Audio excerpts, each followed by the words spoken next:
program with the Sri Dhanvantri Mahasukta Parayana by Valish and friends of Sri Sadguru Veda Pathshala.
Gajanan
माता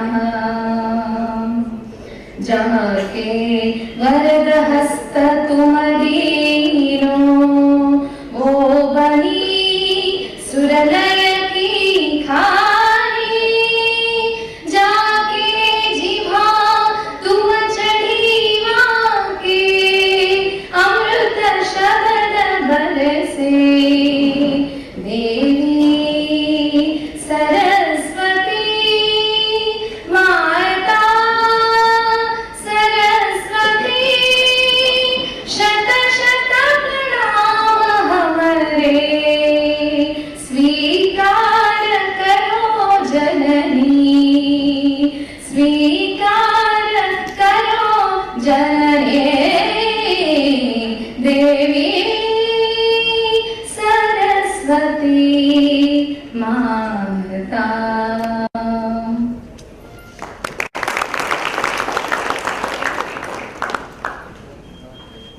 Thank you, Padmini.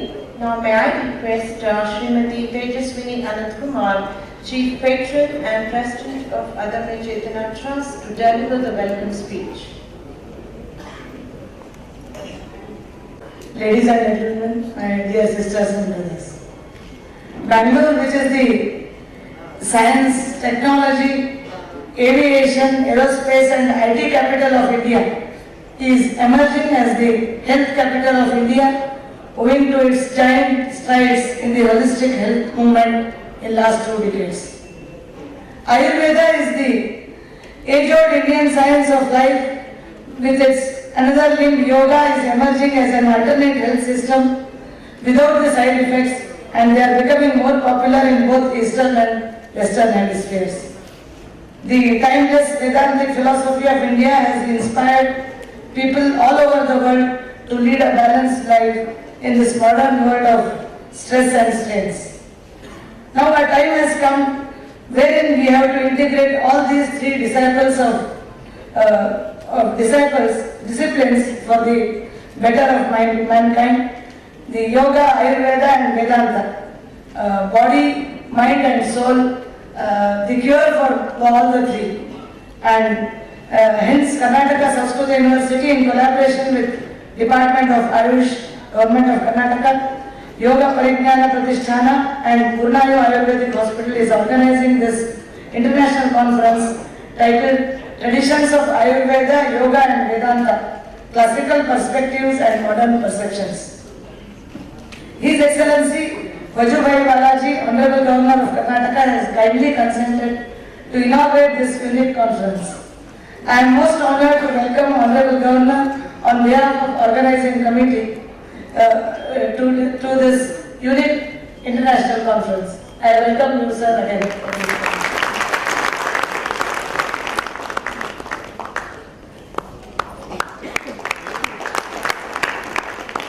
I am pleased to welcome Swami Shri Ramaswarupanandaji of Shivanandashram, Uttarkashi, who is a close associate of Yoga Parignana Pratisthana since its inception. I welcome Swamiji for today's conference. I am pleased to welcome Shri Anant Kumar, Honorable Union Minister for Chemicals and Fertilizers, Government of India.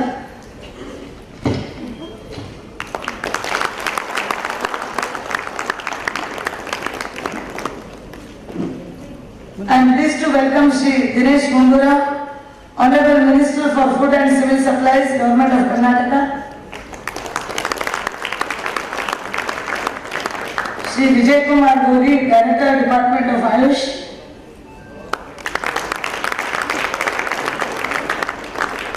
I also welcome Shri Ashok Hangali, Chairman of Conference Committee. Dr. B.G. Gopinath, Chairman of Yoga Parignana Pratisthana. Dr. Srinivas Varakhedi, In charge Vice Chancellor, Sanskrit Karnataka Sanskrit University. I also welcome Professor M.K. Sridhar, Registrar Karnataka Sanskrit University. All the special invitees, eminent speakers who will enlighten us with their thought-provoking speeches. All the members of the organizing and conference committees, coordinators, friends from print and electronic media, delegates and paper presenters who have come from all the parts of India, doctors, trustees and members of various allied organizations, principals and faculties and students from various universities, Ayurvedic and Sanskrit colleges and Sanskrit Pratishthanas, people from Ayurvedic industry and interested public.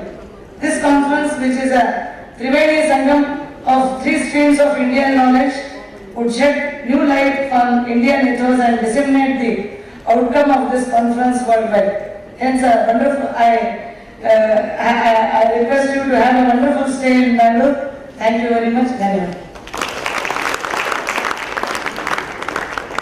Thank you, Srimati Tejaswini. Now, I take this opportunity to extend a warm welcome to Tejaswini Anant Kumar.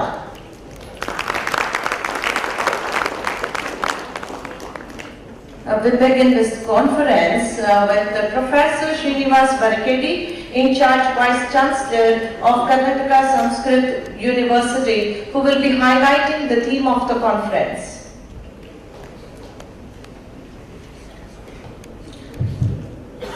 धन्वन्तरे नमः। परमश्रद्धेयाः महामहिमशालिनः राज्यपालमहोदयाः, केन्द्र राज्य सर्वकारयोः माननीयाः मन्त्रिवर्याः, अन्ये च गण्याः अतिथयः अभ्यागताश्च। योगेन मानसं वेदान्तेन क्रियमाणं कर्म आयुर्वेदचिकित्सया शरीरं च शुध्यन्ति। प्राचीन भारतीय विज्ञान वैभवस्य निदर्शनमेतत्त्रयम्। त्रिवर्गान्वितं परिपूर्णं जीवनं होलिस्टिक लाइफ अस्माकं लक्ष्यते। तदर्थं योगः अपेक्षितः। योगः कर्मसु कौशलं समत्वं योगो उच्यते। उक्तं च गीताचार्येण योगाचार्येण भगवता गोविन्देन युक्ताहार विहारस्य युक्तचेष्टस्य कर्मसु युक्त स्वप्नावबोधस्य योगो भवति दुःखः। अत्र योगस्य वेदान्तस्य आयुर्वेद शास्त्रस्य च समन्वयेनैव परिपूर्णं प्राकृतिकं जीवनं साध्यम्। प्राचीन भारतस्य जीवनार्थम् उपदिष्टानां ज्ञानविज्ञानानां संस्कृतमूलानां परिचयाय एतादृशाः कार्यक्रमाः अस्माभिः समायोजिताः। इयञ्च अन्ताराष्ट्रीयगोष्ठी अस्माभिः आयोजिता। आगामिषु वर्षेषु विश्वस्मिन् विश्वे भारतीयस्य योगस्य प्राचुर्येण उद्योगक्षेत्रे व्यवहारक्षेत्रे च योगपरिणतानां महती अपेक्षा महत्या संख्यया भविष्यति। तदर्थम् अस्माभिः सज्जता करणीया। एतदर्थं संस्कृतविश्वविद्यालयेन अन्यासां संस्थानां च सहयोगेन अयम् अन्ताराष्ट्रीयसमावेशः अस्माभिः समायोजितः। अत्र समवेतानां सर्वेषां विशिष्य राज्यपालमहोदयानां मन्त्रिवर्याणां च स्वागतकुसुमानि वितीर्य विरमामि। धन्यवादः। Thank you, Dr. Varkedi. Now may I request Sri Ashok Harnali, Chairman of the Conference Committee and Lokashiksha Trust, to speak a few words about the conference.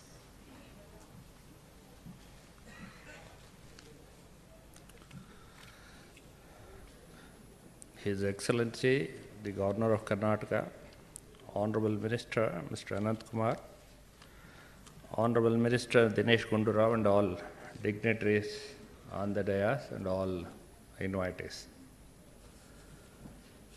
I have great pleasure in inviting you for this conference on Ayurveda, Yoga and Vedanta. Questions may arise, why Ayurveda, Yoga and Vedanta together?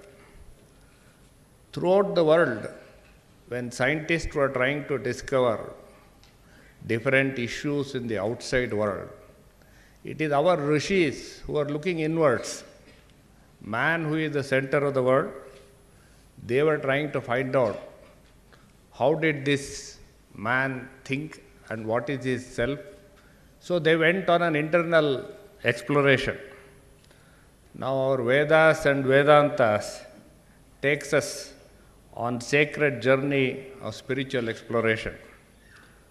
The Upanishads mark the subjective phase of religion, contains a scientific search for the substratum underlying phenomenal forces of nature.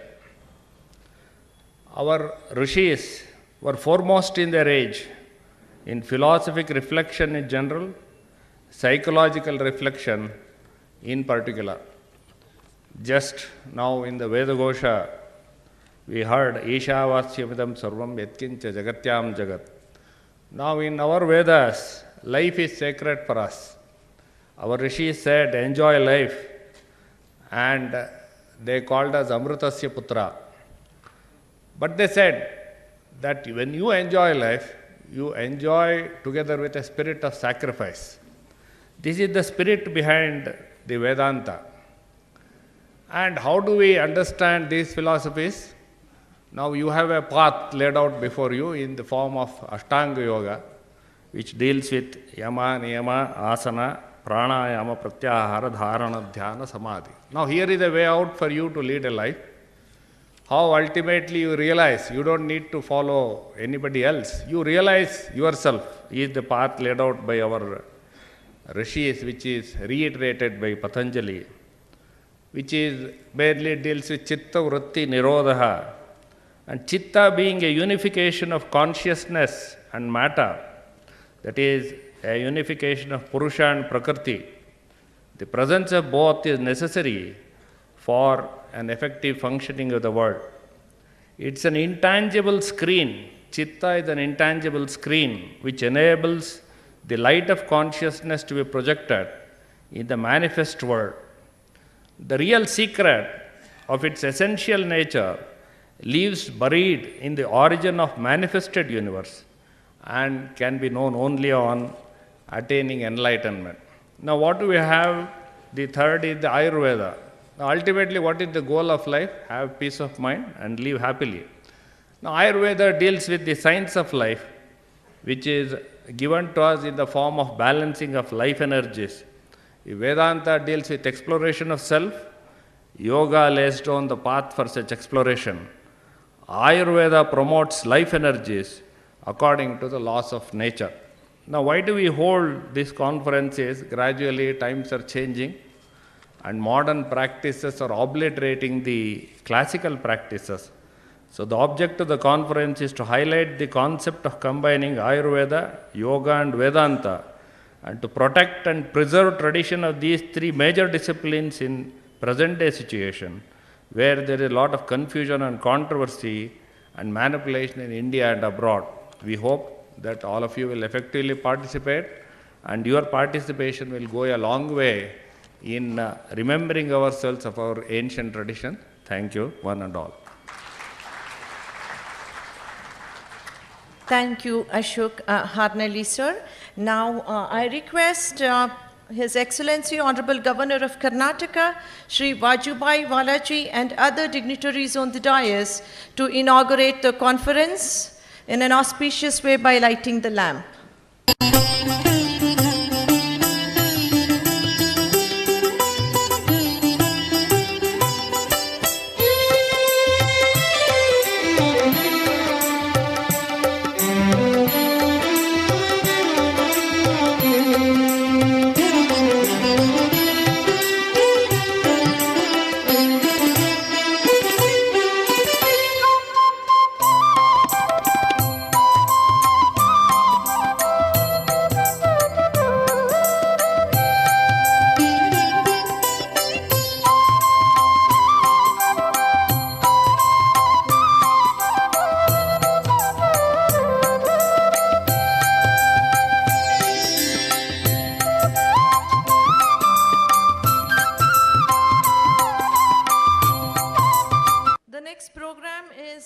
Releasing the souvenir.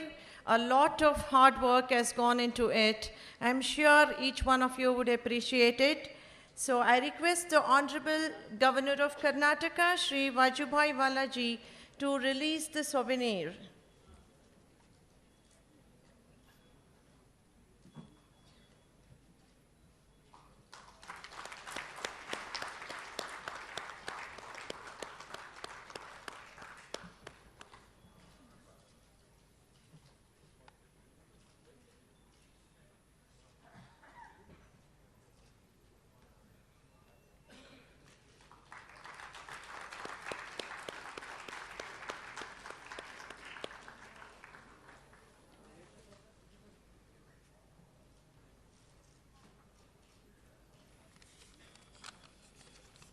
Sri Gurubhyo Namaha.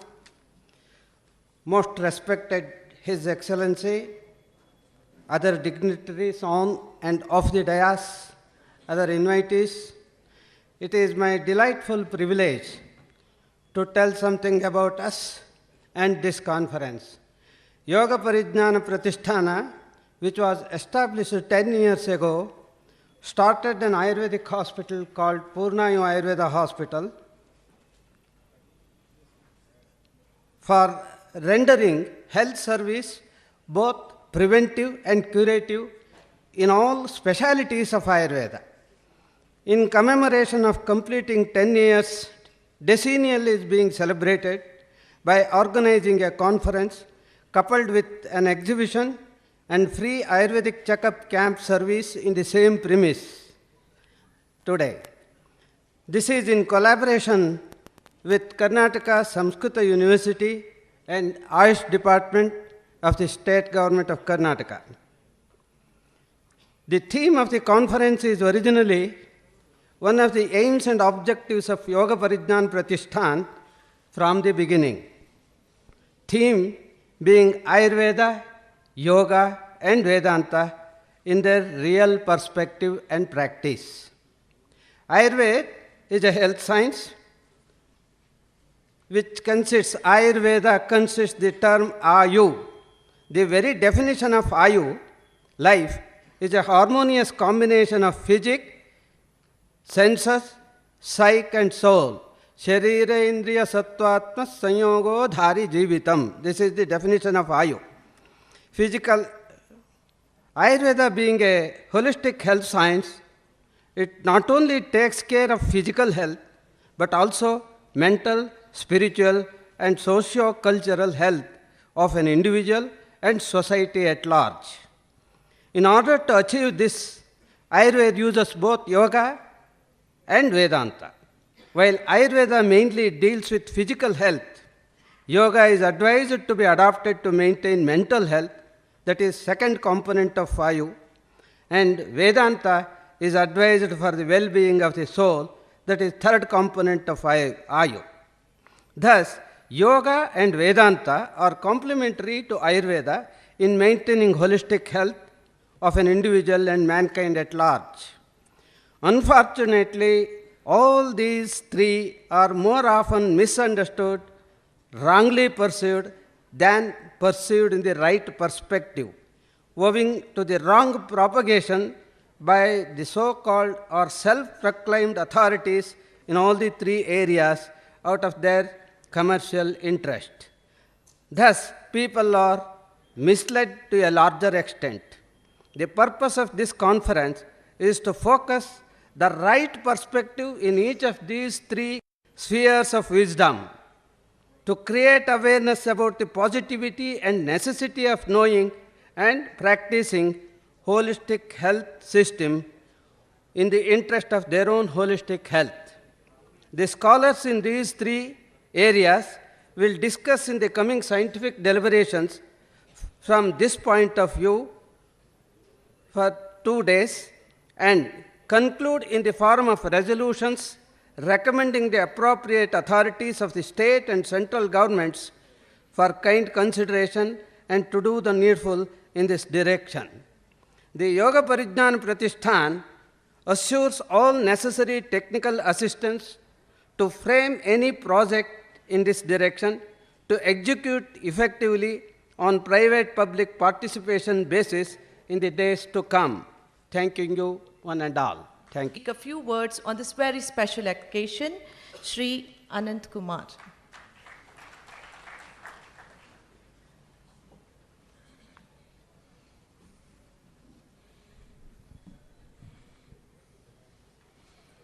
Honorable Governor Sahab,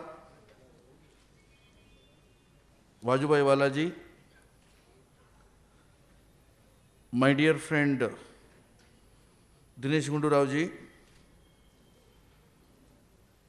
पूज्य Swami ji, Ashok Haranahalli ji, Gopinath ji, doctor Srinivas Varakhedi ji, professor M.K. Sridhar, Vijay Kumar Gogi ji, Tejaswini ji, and my dear friends.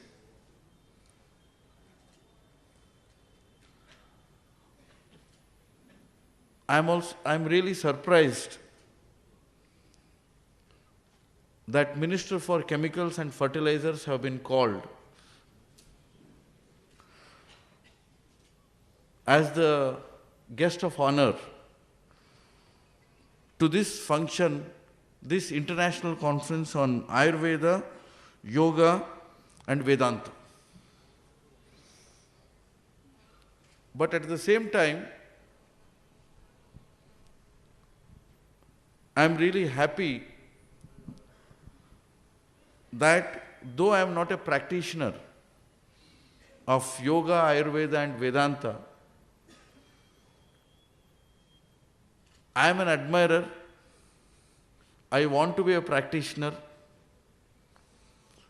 and hope the Yoga Gurus here, the Vedanta Gurus here and Ayurveda Pandits here will show me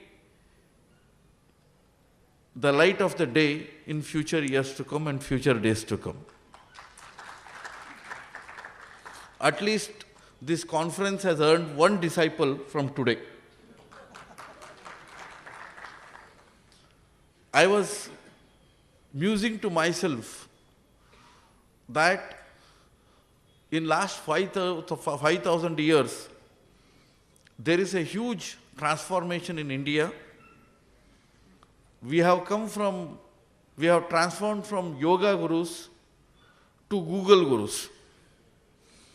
I was asking Ashok Harnalli, 3 o'clock in the morning is Brahmi Muhurta. What is 2 o'clock in the morning? He said, you ask Professor M.K. Sridhar, he will tell you. Whether it belongs to Bhuta, Pishacha or Preta, I don't know. Earlier, people used to get up at 3 o'clock in Brahmi Muhurt and go to sleep at 9 o'clock. Today, I have a former chief minister friend who used to have his dinner at 3 o'clock in the morning. And all the kids, because of the internet, because of the Google, they sleep at 2 o'clock, get up at 11 o'clock and 12 o'clock in the morning. Therefore, I feel this entire international conference should be directed for the emancipation of the future generations whose lifestyle has gone for a haywire. And if today we require Ayurveda, we require Yoga, Yukta Ahara Viharasya, Dr. Varkedi was telling of Lord Krishna from Bhagavad Gita, Yogo Bhavati Dukkha, which is the remover of all sorrows, then we need to think about our lifestyle. The present day generation's major problem is the problem of lifestyle. And because of the lifestyle, there are lifestyle diseases from diabetes to blood pressure to cardiovascular diseases, and including the HIV/AIDS. And because of the lifestyle, there are stresses and tensions and whatnot. And because of the lifestyle, there is this strife and struggle.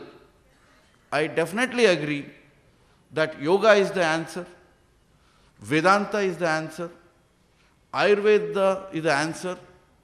We need to think about a holistic therapy, for an integrated therapy for a holistic medicine. We need to think about it. Because we need to mingle all these things. When I heard that Yoga, Ayurveda and Vedanta coming together, I thought it is an integrated approach for a holistic therapy. Therefore, regarding Ayurveda, I have one sentence to say, because chemicals and fertilizers also includes pharmaceuticals. Regarding Ayurveda, I want to say one thing, that the relief should be immediate. If the relief is not immediate, if relief is long drawn, then Ayurveda loses before allopathy and modern medicine. Therefore, we need to think of innovative ways of having new therapies, new Ayurveda therapies by modern ways. In a sense, I want to say, we require modern Ayurveda. If we can come out with modern Ayurveda therapy, I think that will be a great breakthrough to give a big solution, therapeutic solution, holistic therapeutic solution to the ailing humanity. Lastly, my dear friends, I assure you one thing, that henceforth, whenever we have delegations, whenever we have committees, meetings, task forces for pharma and pharmaceuticals, I assure you, I definitely add Ayurvedic specialists, Ayurvedic Pandits into that band. Because without Ayurveda, that has been the guidance to all of us by our beloved Prime Minister Narendra Bhai Modi. Till now, Ayush was only a department. But if there is a Prime Minister who made Ayush as a ministry and gave its position, it is Narendra Bhai Modi. Therefore, he has elevated the importance of Ayush, and Ayurveda cannot be without yoga, and Ayurveda and yoga cannot be without Vedanta. Before coming to this meeting, myself and Dinesh Gundu Rao ji were chit-chatting outside, waiting for the governor to come. Then I was telling in a friendly banter to Dinesh Gundu Rao, he is like my younger brother, that politicians usually have ambitions to become chief minister, to become X, Y, Z and everything. I said, I don't have any such ambitions now. I have 3 ambitions, I said. I have ambitions of being healthy. I am having ambition of being always happy. And I am having a ambition of being always contented. Arogya, Ananda, Mattu Nemmadi. These 3 ambitions. Therefore, if somebody wants to achieve these 3 ambitions, which are not a politician's ambition, which is a humanity's ambition, that you require, then you definitely require yoga, Ayurveda and Vedanta. Without yoga, without Ayurveda, without Vedanta, humanity cannot have Arogya, Ananda and Samadhana, contentedness, Nemmadi. Therefore, this integrated approach is required. My only request to Professor M.K. Sridhar, Ashok Harnalli and all the organizers of this conference, that this message should go beyond this auditorium, this hall, this international conference. This should go to the schools. This should go to the colleges.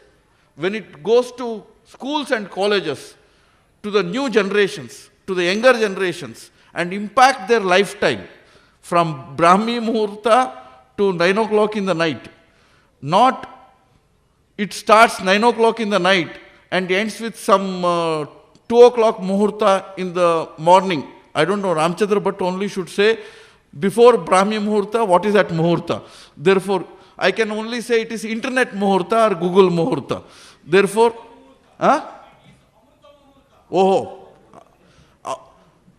Ramchandra Bhatt ji always sees everything in a positive sense.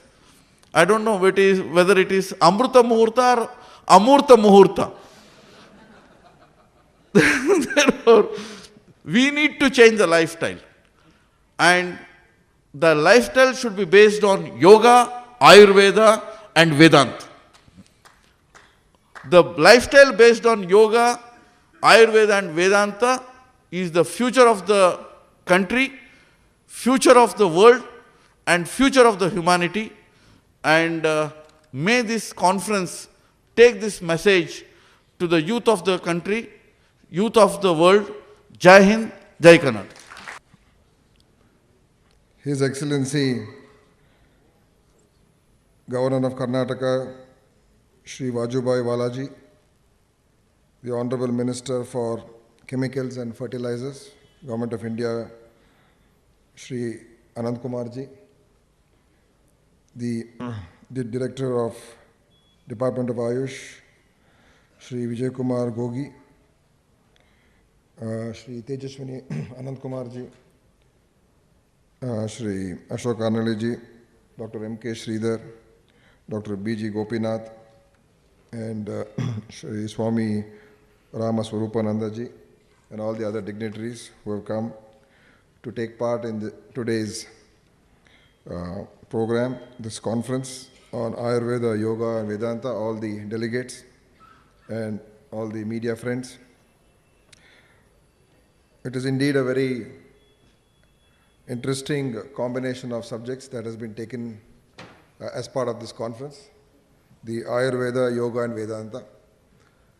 These are all not just pure sciences, but also a lot of spirituality is also involved in all these subjects. Anything concerning a person's health, anything concerning a person's mental, physical well-being, anything concerning a person's lifestyle or the way he lives his life, has to have a lot of spiritual meaning behind it. In a material way of looking at things, there is a limit to what you can achieve in terms of what Sri Anand Kumarji said, of being content, being happy, being healthy. Healthy. There's a limit. How much ever material gain you can achieve. You can be the biggest billionaire in the world, or you may have achieved a lot of fame in something that you're doing. But at the end of the day, what is the quality of life that an individual is leading? That, I think, becomes the very essence or the key to this whole subject of yoga, Ayurveda and Vedanta, because these are not just something which treats a problem, or it's not something which will cure a problem. I think more than that, it prevents the problem from arising. If you practice yoga in a very disciplined way all your life, I think I've seen many people who are practitioners. Unfortunately, like Anand Kumarji, neither am I a practitioner. I'm a semi-practitioner of yoga. I do a little bit of yoga in my life. Whenever I get, it's all phases. But whenever I'm doing yoga, that phase is an excellent phase. You're more active, you're more healthy, and you're energetic, charged up. You can do much more with your work. Your output of work also increases. So I've seen many people who are pure practitioners of yoga, and even at the age of 90, 95, they are so active, mentally they are so sharp, physically they are so lively and sharp, that it shows that yoga works. There's no doubt about it. Yoga as a way of life, as a philosophy, and as an exercise is something which gives every individual a lot of strength. So along with that, Ayurveda is the medicinal aspect also, and plus Ayurveda also is a lifestyle issue. There's a lot of things concerning about a person's, the way he leads his life in Ayurveda. So these are all interlinked. The philosophical traditions which the earlier rishis, when they meditated, the meditation which evolved these kind of questions of what is the world about, the consciousness which emerged from that, the so many books which have been written by the earlier gurus and Swamijis and rishis, it shows that even thousands of years ago, what they have captured in that meditation and in their using the power of the mind to understand what the world is about. That was, I think, the main reason why most of these rishis were meditating. What is this world all about? What are we doing in this world? What is our role? What is our existence all about? What is the connection between me and the world, the Atma and the Brahman? So these are the connections which they evolved. And today, if you look at the new sciences, astrophysics, all these subjects which are coming out with so many theories, there is a lot of link between what those rishis wrote and spoke about and today what science is saying in terms of what physics is saying in what is the world all about. Because it's such a huge, vast world, and it is all, nobody really understands that in this, the vastness of this world. But those gurus those days understood the vastness of our universe, and they understood the vastness of time. They, I think no other religion was able to define time and space before modern science came, as well as the Hindu gurus, the Gurujis who thought about in those days. In fact, a lot of other religions, for them, earth was the center of the universe. Even the sun was supposed to be revolving around the earth. But our Gurujis, without even going into all these other empirical evidences, were able to understand what is this huge universe all about. So it shows there is a lot of knowledge, and yoga, Ayurveda, and Vedanta, all these combinations put together should help us in evolving ourselves to become better individuals, better human beings, better persons, more healthy, more happy, and more content. That, I think, is the key to a human being's life. So what is important today, I think, is that this international conference will probably discuss on many of these aspects, but at the same time, there is always need, especially in terms of medicine and health, that new things have to be evolved, new things have to be understood, new things have to be researched. There has to be a good amount of research in this. Research requires support, research requires backing, research requires money. So we have courses, we have departments which is looking into Ayurveda, Unani medicines, and these kind of alternative therapies. So the backing is required to do proper research, and it has to be framed in a good way where these can be backed up with good experiments and good evidences. So for this, I think government has to play a very big role. Government has to try and do, but for that, what government needs, I think, is assurance that what is being done is being done correctly. That becomes the most important aspect. So I think this conference should look at that aspect also, to see where we can evolve a method where the researchers are recognized. There's a proper system of finding out who are the real, who are the people who really are knowledgeable in this, who understand this subject, and who are actually doing excellent research. They should be backed up with funds. And these kind of things have to be done. So I think in that aspect, this conference should throw up more light. And I'm sure that this conference itself is part of that process of finding out who are the good people, finding out how to go about it, finding out what is the way forward. So these are the aspects which will definitely be most important. And how do we see that these things can be convinced not only to ourselves, but to the whole world. Somebody, if they read a paper on a particular subject of treating a particular disease, they should say, yes, this has been proven, this works, and this is the method of following this treatment. That, I think, is very important for people to accept this all over. So with these words, I think this is a very good idea. I congratulate Srimati Tejaswini Anand Kumar ji and Shri Ashok Karnalli ji for all of them to have thought about this and have come out with this. And there are many other people I think who will be participating later on after we've spoken who are more experts on this. I think they'll throw more light on this. So I wish you all the very best. Thank you very much. Now I request Shri Vijay Kumar Gogi, IFS Director, Department of Ayush, Government of Karnataka, to highlight the initiatives taken by Ayush. Ayurveda is try to harmonize with the nature, try to synchronize yourself with universe. This will build up good resistance to beat every disease.